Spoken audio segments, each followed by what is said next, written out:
Ben, telling it like it is. All right, just when you think you've heard it all when it comes to teens, and I have one, so I'm paying attention to this, this one might have you saying, wait, what? The new methods teenagers are turning to get that quick buzz is pretty scary. Reporter Elizabeth Irwin is here with a straight story. Oh boy, Elizabeth. I've got to tell you, Steen and Catherine, two things I never thought would appear in the same sentence: tampons and vodka. Do I have your attention? Good, because if you're a parent, you really need to hear this.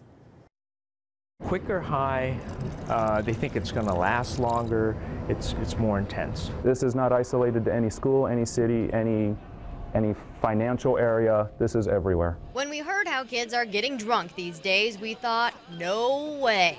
So we hit up the experts to find out if it's an urban legend or if it's legit. There's been documented cases of people going to the hospital with alcohol poisoning just from utilizing it that way. Officer Chris Thomas spends his days patrolling the halls of a Valley high school. He's heard firsthand how kids are getting tipsy. What we're hearing about is teenagers utilizing tampons, soak them in vodka first before using them. You heard right. Teens taking tampons, soaking them in vodka, and inserting them there. It gets absorbed directly into the bloodstream.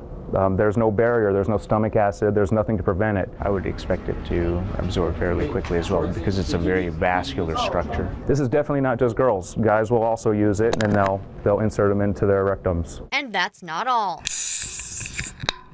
Using a beer bong rectally is the same concept as a vodka-soaked tampon. Yep, rather than the traditional beer bong you'd find at a college party, kids are sticking the tube elsewhere to get wasted. A lot of people believe that it would cover it up. Your breath won't smell like alcohol, so you can hide it from the parents, hide it from the police. But take it from this cop, it won't work.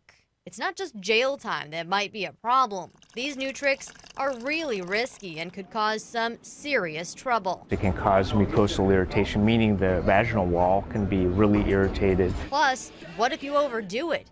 Irritation could be the least of your problems. Some of the dangers associated with this is there's no barrier. And no gag reflex. If it isn't going down the hatch, you won't have that telltale sign you've had too much to drink, which means you won't throw up if you've got alcohol poisoning.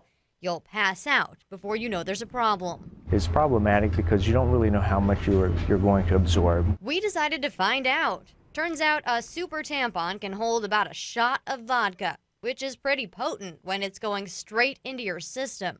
If a person does pass out or lose consciousness, healthcare professionals won't necessarily know, that they have to look in those areas, and that may delay treatment. Okay, if I'm a parent of a teenager, what can I do to make sure these are used for the job they're intended, nothing more? Well, then you need to get involved. Stop being your kid's friend and be their parent first.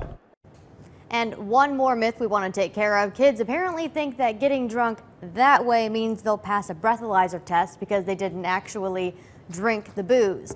Not true. The test checks out what's in your bloodstream, not what's on your breath. Back to you. Very